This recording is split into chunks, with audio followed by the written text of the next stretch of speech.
union apprenticeship opportunities dried up. Even Harvard labor studies documented this shift in cities like DC, Atlanta, Houston, New York, and LA. Number 5, agriculture, from black workforce to immigrant dominated. Before mechanization, the Southern agricultural workforce was overwhelmingly black. From the 1950s onward, growers brought in Mexican labor through the Bracero program. Wages plummeted. Black farm workers, especially in the South, lost entire income structures. USDA reports document how mechanization and cheaper labor pushed them out. This was tied to the destruction of black farming communities. 6, wage suppression and non-union. Yeah, so immigration alone was tied to the critical downfall of black farmers. That's why they playing black farmers today. Real spill. Salute to all my FBA and Aboriginal family in the building, man. Let's get a quick roll call. We officially about to hit an hour live stream, man. And let's get a few of the family members to hit that like button. Let's get these likes up to match the views, family. And also drop your city, drop your state. You already know the vibes. It's your fly player, brother, Aboriginal Power, the hood journalist. And y'all already know, man, we got more heat to get back into. Let's go. It was explicitly documented. Just tell me where you want to go next. Ken, not away. I hate doing this on Black History Month, but I'm growing tired of hearing African Americans try to diminish what our ancestors in the Caribbean contributed to this country. What did they contribute to this country? Name one thing that they contributed to this country, my dude.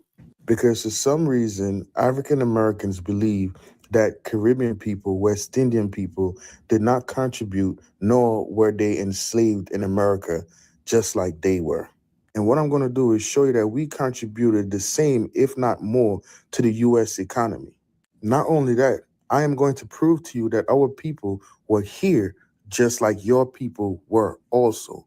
The same struggles you had to go. Prove it. You just talking, you fat ass Tether. That fat ass nose. Don't be sitting up here telling them big ass tales. Now come on here and show us some facts and stop this Tether babbling. Here, just like your people were also. The same struggles you had to go through, my people went through it. As a matter of fact, it is recorded that our people in the Caribbean had more brutal treatment than the slaves in the U.S. Our mortality rate was even way higher than y'all's. Let's start with the transatlantic slave trade. Our people came from Africa to the Caribbean and then to America. Nigga, there you go with this African shit.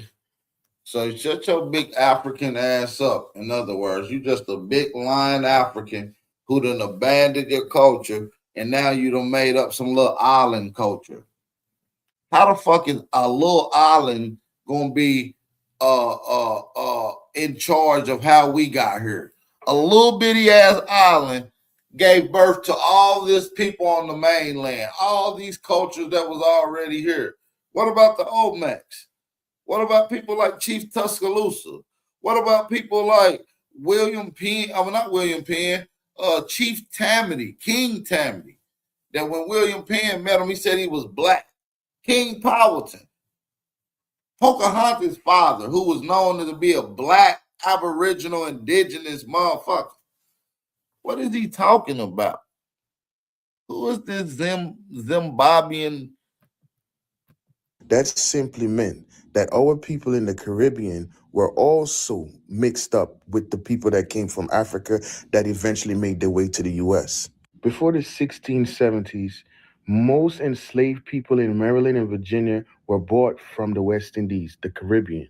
That's an absolute fact. Matter of fact, before 1670s, majority and all of the slaves in the colonies were white people. This is a historical fact, and you can go and look up the Virginia Assembly records to go and look that up right now.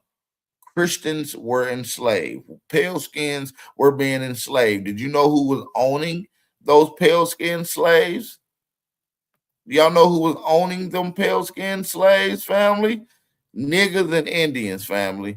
You can't even make this shit up. I can't even make this shit up if I wanted to. Niggas and Indians owned white people in America in 1670 and before 1670. Do y'all understand that? How y'all ever was told that? Family in the chat. Was y'all ever told that ever any time? I need the family to let me know if y'all was ever told this type of history at any given time in your life? How y'all ever was told that Negroes own white slaves in America? Anybody ever told y'all that? Well, shit, fuck it. Let me just show y'all the facts. That's what we do over here. So look, when we go down to this historical reference, and you can go and look up the Statutes of the Virginia Assembly, Volume 2, page 280 to 281. And this is what it states. White slaves were actually owned by Negroes and Indians in the South to such extent that the Virginia Assembly passed the following law in 1670. So what he just said is a historical fallacy.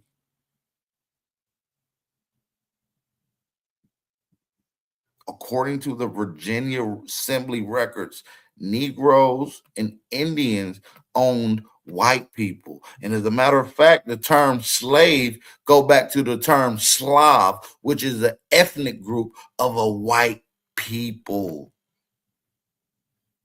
Let's finish cooking though. Small island like Antigua, where my people are from, we trace our roots back since the 1700s, coming to Charleston, South Carolina. Over 12.5 million Africans were shipped to the Americas, but only 3 to 4% of them made it to the USA. Most of those people came through the Caribbean first. It's recorded that even before the 1700s, majority of the slaves that got here was from the Caribbean, most of them coming from Barbados. You know, the same island Rihanna is from. So now that I've established that our people were here along with y'all's, let's talk about the money part. What did we contribute economically to the Caribbean? Now, a lot of you like to speak on cotton, right? Because that's what your ancestors picked a lot of. But do you understand before cotton, there was sugar cane? Since we're on the topic of sugar cane, let's talk about my island again. Through the sugarcane trade, my island helped build one of your most prestigious universities, Harvard University. And this was possible through sugarcane trade because a lot of the time what people miss is a lot of the people who owned slaves in the US also had family who owned slaves in the Caribbean. So it was like one big plantation just on the different umbrellas or different family ran it. For example, the Royal family, Isaac Royal Jr., he owned a plantation in Antigua that contributed to the building of Harvard University. And even when you go to the island today, we name some of our villages off of American slave owners, like the Wintrops. There's a village called the Wintrops, and it was named off of the Wintrops estate, who were American slave owners. Not only do I hear Listen, he talking about all this slavery and the Barbados and sugar canes. That again were white slaves. He's attaching himself to white slavery. If you don't believe me, let me just go to the fucking facts and show you. So now look, we're gonna go right here. It says some observations on the island of Barbados, calendar of state papers and colonial series, page 528 states. It is worth noting that while white slaves worked to death in Barbados, they were Carib Indians brought to Guyana to help propagate native foodstuff, who were well treated and received as free persons by wealthy planters. I thought y'all had the worst conditions over there in the islands of Barbados. It was Europeans that was working those sugar fields that was getting worked to death. Don't believe me? Let's finish and read up and read some more. Let's read some more. Look, the calendar of state papers, colonial series, America and West Indies of 1704, we read of a protest over an encouragement to the spiriting away of Englishmen without their consent in selling themselves for slaves, which has been practiced very frequent and known by the name of kidnapping. So now listen, emphasis added on kidnapping, by the way. In the British West Indies, plantation slavery was instituted as early as 1627. In Barbados, by 1640s. There were an established 25,000 slaves. Now listen, whom 21,700 of them were white. So he's lying. He's literally lying, family.